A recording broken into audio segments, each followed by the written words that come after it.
Bienvenue dans le cours de Wicca, leçon 2, croyances Wiccan, donc introduction, les différentes traditions Wiccan.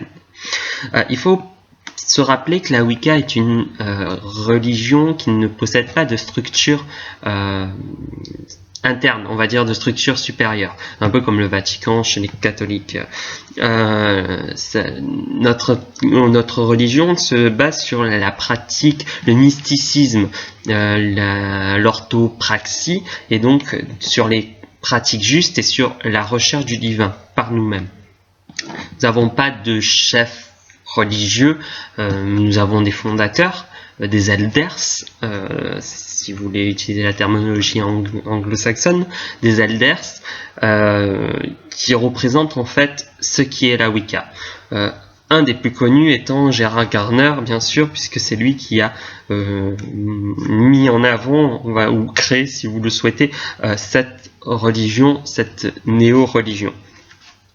Il existe donc des tas de traditions. À chaque fois qu'il y a quelqu'un qui décide de changer le rituel d'initiation, de modifier quelque chose qui lui déplaît dans la tradition où il a été initié, il crée une nouvelle tradition. Certaines lignées de branches, quelles qu'elles soient, créent des nouvelles traditions par un changement simple lié peut-être à la géographie, au changement de mœurs ou autre. Je donne un exemple typique, c'est une Wicca gardénienne qui a été développée, qui a été transportée en Australie, et un groupe s'est détaché sur celle-ci en modifiant le principe des gardiens des tours nord, sud, est, ouest, puisqu'ils considéraient qu'étant dans l'hémisphère sud, le sud pour nous, hémisphère nord, et le nord pour eux. Et donc de ce fait, ils ont toutes modifié cette structure-là et ont créé une nouvelle branche de la Wicca. Donc là, je vais vous parler de quelques branches connues. Je vais vous faire une rapide analyse très courte. Et puis, on passera comme ça de tradition en tradition. Et si vous avez des questions sur des traditions, il ne faudra pas hésiter à m'envoyer un mail ou me contacter sur les commentaires ou via Facebook. Donc, il existe énormément de courants, donc je survole vraiment certains qui sont pour moi les plus importants à connaître. Donc, la première des traditions Wiccan la plus importante à connaître, c'est la Wicca traditionnelle, la Wicca gardénienne, ou gardériane, si vous voulez la version anglaise. La tradition gardériane, c'est une tradition Wiccan qui a été fondée et créée par Gerald Gardner. À la base, c'était la seule tradition Wiccan. La tradition gardnérienne, comme on peut l'appeler actuellement, est la première des Wicca. Le terme, pour la petite histoire, est une insulte. La tradition gardénienne était une insulte créée par Cochrane, un sorcier traditionnaliste familial, pour désigner ceux qui suivaient les principes de Gardner et qui disaient que Gardner avait raison. Ils appelaient les gardéniens, l'espèce de gardéniens. C'était une insulte au départ qui s'est transformée en finalité à une description de la pratique particulière de la Wicca traditionnaliste gardénienne. La Wicca gardénienne, les Wiccan gardéniens ne se font pas appeler gardéniens. Ils utilisent plutôt le terme de Wicca avec un seul C, ou Wiccan avec un seul C si vous le souhaitez. Mais ils utilisent pas du tout, voire le terme gardénien, ou seulement pour se présenter à l'extérieur en disant oui voilà je suis traditionnaliste et je suis gardnérien pour essayer de situer. Suite à ça, il y a une autre tradition qui s'est créée, c'est la tradition alexandrienne. Donc la tradition alexandrienne, c'est la deuxième branche Wiccan qui a été créée. Son fondateur, c'est Alex Sanders, qui est mort en 88, enfin qui est né en 1928 et qui est mort en 88. C'était un personnage assez particulier, dont la sexualité était ambiguë, et ce personnage-là, qui était très intelligent, disait qu'il a été initié par sa grand-mère à l'âge de 7 ans. Et que depuis, il est un Wiccan pur et dur depuis toujours. Il s'est autoprogrammé roi des sorciers même si dans beaucoup d'Alexandriens crient au scandale qu'on dit ça, mais c'est un fait, il se considérait comme le roi des sorciers, et d'un point de vue logique il était, parce que tout l'Angleterre le connaissait. C'était, il a vécu pendant une période à Manchester, il me semble, et c'était vraiment, il était gardien d'un immeuble, et il était tellement connu que l'immeuble, au bout d'un moment, les gens ont loué, d'autres ont loué, et tout l'immeuble s'est transformé en immeuble de sorcières, quoi, avec que des Wiccans alexandriens. Il était très connu, il faisait pas mal d'interviews, il avait cette optique pour attirer la curiosité des gens, donc automatiquement, il était très connu pour ça. Donc la différence entre la Wicca gardénienne et alexandrienne, c'est que Alexander a ajouté des notions de haute magie dans ses pratiques. Par exemple, l'utilisation de la langue énochienne, c'est un des trucs qui en ressort. C'est Alexander, ça a ajouté aussi des rites de la Golden Dawn dans la pratique de la Wicca, donc dans sa Wicca, on va utiliser ce terme-là. Donc voilà, c'est une tradition qui est assez connue dans les pays anglophones. Donc la troisième tradition que nous allons voir, c'est la tradition Wicca celtique. La Wicca celtique est une tradition plus individualiste que les autres traditions qui composent en fait le principe du couvent à 13 membres, etc. etc. La Wicca celtique, elle se base essentiellement sur la tradition celte. Leurs rites sont inspirés plus du druidisme que de la Wicca traditionnaliste, même si certains rites se rapprochent de la Wicca gardénienne. Une autre tradition wiccan, c'est la tradition dianique, la Wicca dianique. C'est une tradition qui a été créée par Zsuzsanna, Budapest, j'ai jamais su prononcer son nom, donc désolé, une Hongroise qui a vécu à Los Angeles. Elle a créé cette tradition qui met l'accent sur la déesse, enlevant, on va dire en base, puisque celle-ci allait évoluer, enlevant le principe même du dieu cornu et mettant en avant le girl power. C'est une Wicca qui est vraiment essentiellement basée sur le féminisme, même si actuellement elle s'ouvre un peu plus aux hommes, elle a été pendant des années restreinte aux femmes, donc créant beaucoup de problèmes X ou Y plus ou moins cocasses que je ne dirais pas dans cette vidéo, mais qui sont assez connus dans les milieux, dans les cercles wiccans. Il y a la tradition, une tradition qui s'appelle Church and School of Wicca.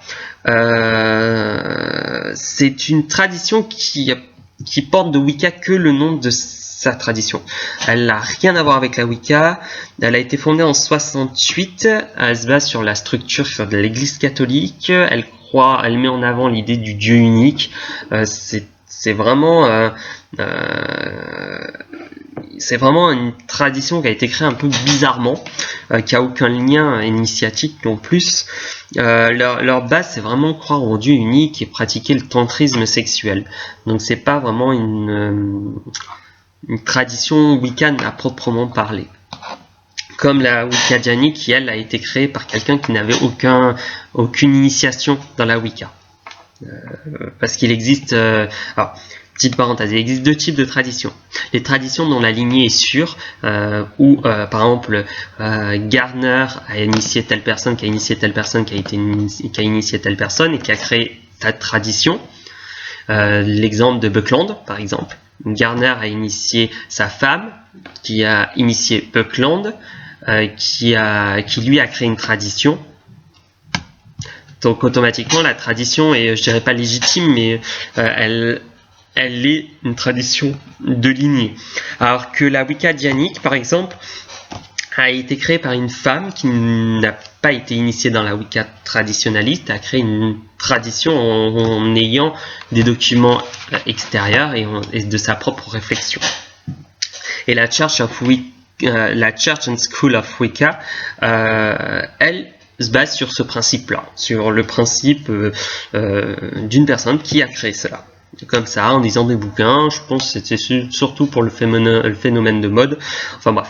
Donc, c'est une tradition non linéaire, ce que j'appelle moi tradition non linéaire.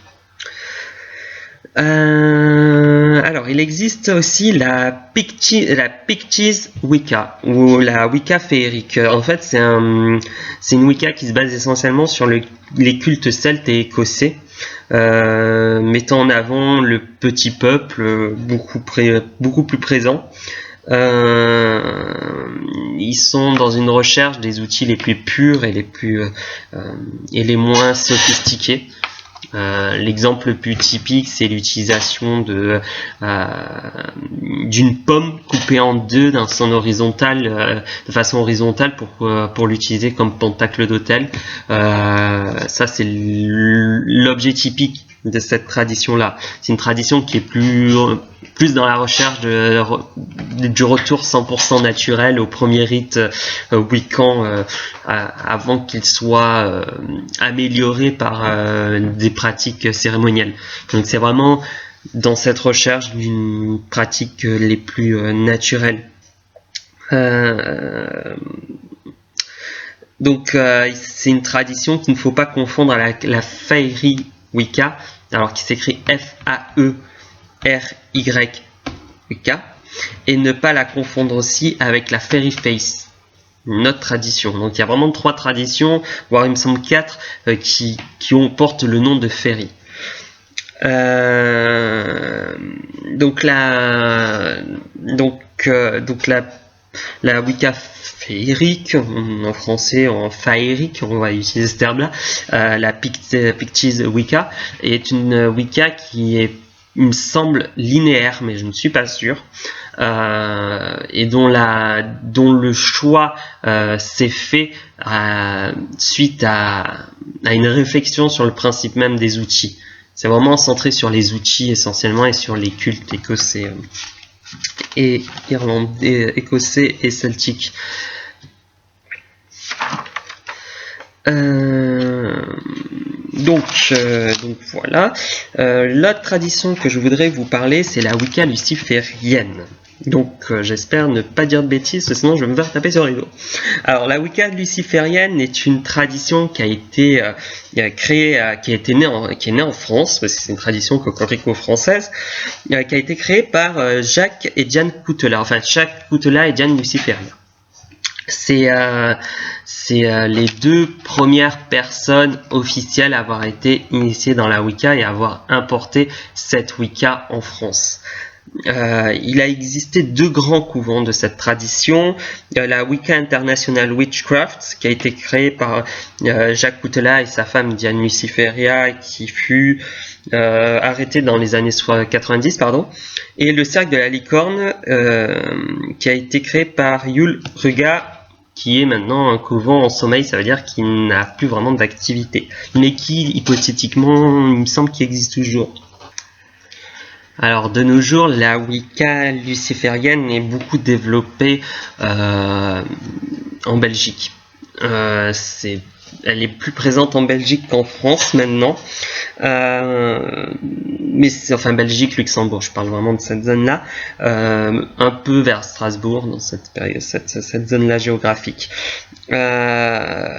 Donc la tradition belge existe depuis. Alors la tradition est donc la tradition belge est là depuis quelque temps. Et elle fut fondée par Apophis, donc c'est son nom. Donc c'est une tradition wiccan qui s'inspire de différentes traditions ésotériques, sur le principe où la culture ésotérique est différente en Europe, enfin en France, Belgique, Allemagne, enfin dans cette zone-là, elle est différente que en Angleterre, et donc ils ont adapté la Wicca anglaise à une vision plus française. On va utiliser ce terme comme ça. Plusieurs écoles sont nées de cette tradition-là et des écoles très intéressantes. Actuellement, il me semble qu'il y a presque plus de grand prêtre et que le dernier qui me semble viable, enfin que je connais du moins, c'est Athénos. C'est une tradition qui est très très intéressante, qui a une vision différente de la vision anglo-saxonne. C'est vraiment un truc à étudier et enfin, du moins à étudier sur papier, et si vraiment vous vous sentez bien avec cette tradition, n'hésitez pas à contacter Athénos, c'est un très bon professeur. Et très patient surtout, très très patient. Suite à ça, je voudrais vous parler d'une tradition qui est intéressante aussi, c'est la Syriax Wicca. Il n'y a aucun coven en France. La Syriax Wicca est une tradition wiccan qui a été créée par Buckland. Buckland, pour la petite histoire, est un wiccan gardénien. Il a été initié à la Wicca gardénienne par sa femme, qui elle a été initiée par Gardner. Buckland est un Américain, c'est lui qui a importé en somme la Wicca en Amérique. Dans les années 70, il me semble, oui, 73 précisément, il a créé la Syriax Wicca. Voyant qu'il y avait de plus en plus de personnes s'intéressant à la sorcellerie et à la Wicca et de moins en moins de coven, il a adapté une tradition se basant sur l'histoire des anglo-saxons, sur la religion anglo-saxonne, et il a créé cette Wicca, la Wicca, la Syriax Wicca ou la Wicca anglo-saxonne, enfin la Wicca saxonne, pardon, dans la version française.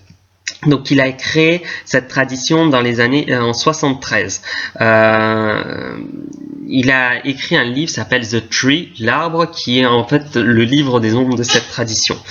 Cette tradition est une tradition ouverte, sur le principe où il n'y a qu'une seule initiation, que les membres sont tous égaux, qu'il n'y a pas vraiment de grand prêtre, grande prêtresse, et que l'auto-initiation est logique. On s'auto-initie à la Syriax Wicca, on n'est pas initié par quelqu'un de la Syriax Wicca. La tradition a pour principe d'honorer la double divinité Woden et Freya, qui sont vraiment la représentation du dieu cornu et de la déesse mère. Alors il y a beaucoup d'outils qui sont semblables à la Wicca traditionnaliste, à part certains comme une lance qui est différent. Le futark aussi, il utilise un futark anglo-saxon et non un futark classique, on va dire, le futark quoi. Il n'y a pas de secret dans cette tradition. C'est une tradition donc d'auto-initiation. On peut faire partie d'un couvent, mais on n'est pas obligé. Et tout le monde est accepté dans les coven. Donc je disais qu'il y avait donc une seule initiation. Il n'y en avait pas trois. Enfin, disons que pour être considéré comme Syriax Wiccan, il y a une initiation, la première qui est la principale et la seule que beaucoup réalisent. Ensuite, il y a deux autres initiations qui sont moins importantes. C'est juste symbolique. La grande prêtresse et le grand prêtre, par exemple, sont réélus à chaque pleine lune. Toutes les 13 pleines lunes, pardon. C'est toutes les 13 pleines lunes. Les esbats sont les plus importants, donc c'est les rites les plus importants. Et il existe exactement 4 postes principaux dans un coven. Le scribe, c'est un secrétaire qui généralement qui détient tous les dossiers du couvent, qui fait les annotations lors des réunions, etc. Le tegen, donc le chevalier, c'est lui qui est responsable du lieu du couvent, donc du Covenstead, pardon. Il organise et dirige les cérémonies réalisées par le coven. Le gardien, qui est le trésorier, qui conserve tous les inventaires des objets, de l'argent, etc., etc. Et le surveillant, manager, qui s'occupe des contacts entre les personnes dans le couvent et avec les couvents extérieurs. Donc c'est une tradition qui est très ouverte. Hélas, son livre L'arbre n'a jamais été traduit en français, ce qui est dommage parce que ça peut être vraiment intéressant pour les éclectiques qui souhaiteraient s'initier à une tradition stable, parce que c'est vraiment c'est assez intéressant comme pratique. comme Wicca. Dans la catégorie donc Wicca, je crois que j'ai fait le tour de celle que je... oui, donc il y a aussi une tradition, c'est la tradition Minoenne, ou Minoan Brotherhood, donc la fraternité minoenne. Cette fraternité a été créée par Ed Buzansky dans les années 70 à New York suite à un rejet des Wiccans new-yorkais des homosexuels. Dans la même période, il me semble que la Wicca dianique commençait à apparaître et Ed, qui a été initié en tant que gardénien, il était gardénien, trouvait ça un peu dommage que des femmes, donc dianiques, lesbiennes, essentiellement pour l'époque, pratiquaient la Wicca en supprimant littéralement le dieu de leur culte. Et il a créé une tradition, la fraternité minoenne, pour les hommes homosexuels, se basant sur le principe de les doubles divinités, la déesse mère, la grande déesse, et le dieu cornu qui est devenu un dieu lunaire, et c'est le dieu, le Minotaure, et son amant, le dieu solaire. Et il a basé tout un culte par rapport aux recherches archéologiques qu'il avait pu faire à Minos, en Crète, il faisait des études d'archéologie et spécialisé dans la Grèce antique. Et donc il a créé cette tradition pour faire le contre-coup de l'embargo anti-homosexuel de l'époque. Suite à ça, Lady Rhea, une autre femme, trouva ça fantastique et créa avec lui la sororité minoenne ou Minoan Sisterhood, une branche pour les lesbiennes. Cette tradition est une tradition qui a commencé à exister à New York, qui s'est développée dans tous les États-Unis jusqu'en Californie, mais il y a eu des scissions intérieures entre ceux qui pratiquaient le culte de manière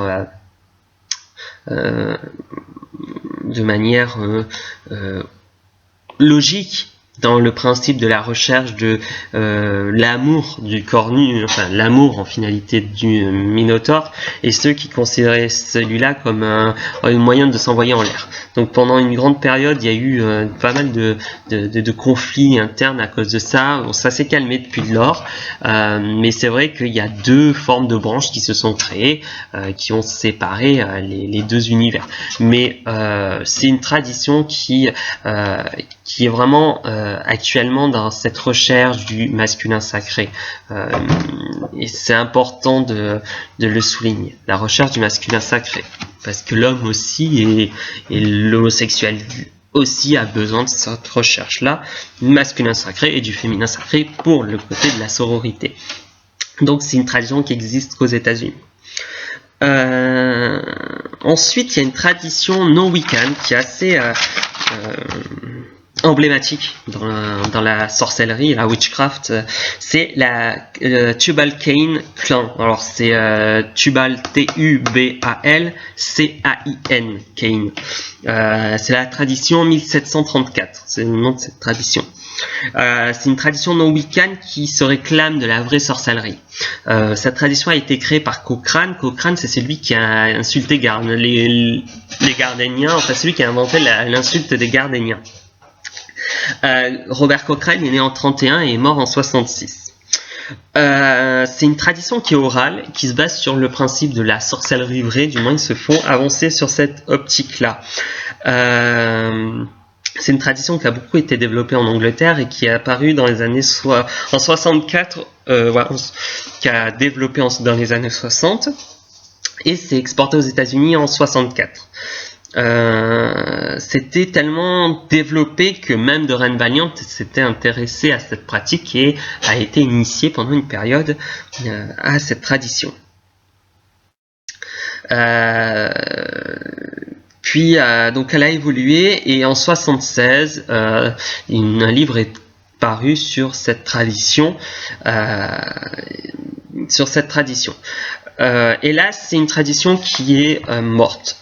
il n'existe plus vraiment personne. Il existe encore quelques réticents, mais enfin quelques personnes qui ressortent un peu de cette tradition aux États-Unis, mais il y en a très peu. C'est une tradition qui hélas commence à mourir et qui était intéressant, enfin qui est intéressant à étudier d'un point de vue extérieur et intérieur. Je pense que ça devrait être intéressant.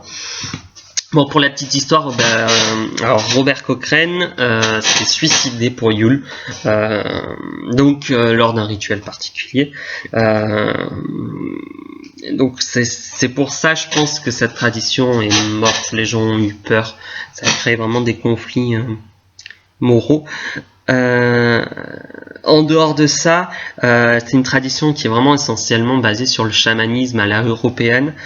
Basé essentiellement sur les visualisations, les sorties astrales. Il y a des rites qui sont assez marrants, comme un rite s'appelle le rite du moulin des sorcières, qui est assez mignon, enfin mignon, je veux dire assez joli symboliquement, mais c'est vraiment une tradition qui est à étudier.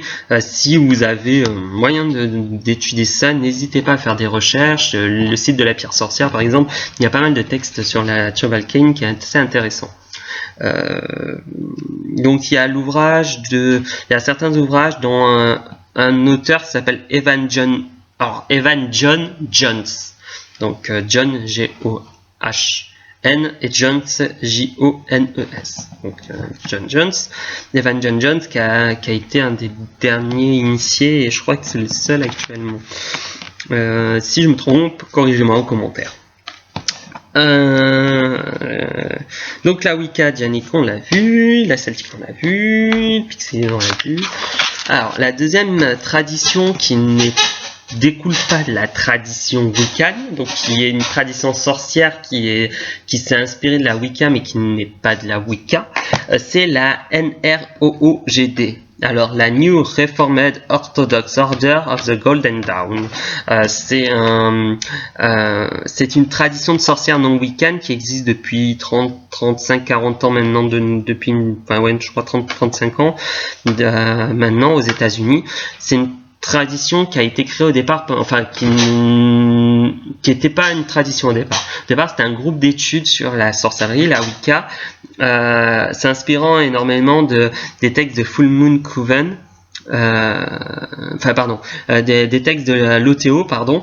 C'est un groupe d'études qui ont commencé à étudier les écrits de Garner, à se renseigner sur la Wicca, à pratiquer certains rites. Et ils ont créé la Full Moon Coven pour pouvoir étudier tout ça. Cette tradition a été créée à période charnière de l'histoire de la Wicca où celle-ci était très peu connue, voire pas du tout, et que il n'existait pas autant de livres qui existent actuellement. Et cette tradition avec le peu d'informations qu'ils avaient, créé leur tradition, leurs pratiques, leurs rituels, en se basant sur leurs réflexions. La NROOGD n'est pas une tradition secrète. Elle a commencé avec énormément de rituels publics et continue comme ça. Donc elle se base vraiment sur ce principe-là d'une recherche du plus profond, de pratiquer des rituels sur leur recherche profond et leur recherche assez complexe qu'ils ont eu. Ils ont vraiment créé des rites intéressants, dont un rite s'appelle le rite des 7 marraines, s'inspirant du conte de la Belle au bois dormant, pour vous dire, et qui est super génial. En tant que Wiccaning, c'est vraiment très classe, je trouve. Et donc leur principe, ils se basent donc leur rite se base énormément sur leur recherche et leur réflexion. Donc ils s'inspirent énormément des livres comme Robert Graves ou bien de Garner avec Witchcraft Today. Leur système de cordes est assez marrant parce que ça montre leur façon de chercher. En fait, leur système de cordes s'est inspiré de Robert Graves, de cet ouvrage, et qui suit la couleur d'évolution de la mûre, le fruit. Le premier degré porte une couleur, donc une couleur blanche. Le deuxième degré porte une couleur verte. Le troisième degré porte une couleur rouge. Le quatrième degré porte une couleur noire. C'est une évolution petit à petit. Le symbolique pour les cordes, par exemple, étant différente de la Wicca traditionnaliste. Mais il n'y a pas que ça, il y a aussi la correspondance des nord, sud, est, ouest, des cardinaux, qui sont complètement différents. L'est, par exemple, a la couleur blanche, alors que l'est est la couleur blanche, et aussi, c'est l'élément eau. Alors que dans la Wicca traditionnaliste, c'est l'élément air, et c'est lié à la couleur jaune. Le sud, par exemple, c'est la couleur verte, et c'est lié à la terre. L'ouest, c'est la couleur rouge et c'est l'élément feu. Et le nord, c'est la couleur noire et c'est lié à l'élément air. Donc pour vous dire que c'est vraiment assez... C'est leur recherche, leur réflexion. Ils se sont dit, voilà, l'Est, ça nous fait penser à quoi? Et selon leur zone géographique, ils en ont déduit que l'Est, c'est lié tout simplement à l'eau. Puisqu'à l'Est, il y a un énorme océan, donc c'est lié à l'eau. Voilà, c'est aussi simple que ça. C'est toute une réflexion et c'est très très très très intéressant comme tradition. Je remercie Tov d'avoir traduit pas mal de textes de cette tradition-là parce que c'est vraiment un truc à bien étudier. Il existe une autre tradition qui s'appelle la néo-gardénienne. Alors, c'est une tradition, enfin il y a plusieurs, ce terme est utilisé pour plusieurs choses, pour définir plusieurs choses, plusieurs traditions même. Aux États-Unis, la tradition néo-gardénienne, c'est des personnes non initiées qui s'inspirent des livres de Gardner pour pratiquer comme Gardner. C'est aussi simple que ça. Néo-gardénien en Europe, c'est plutôt une tradition qui se considère comme étant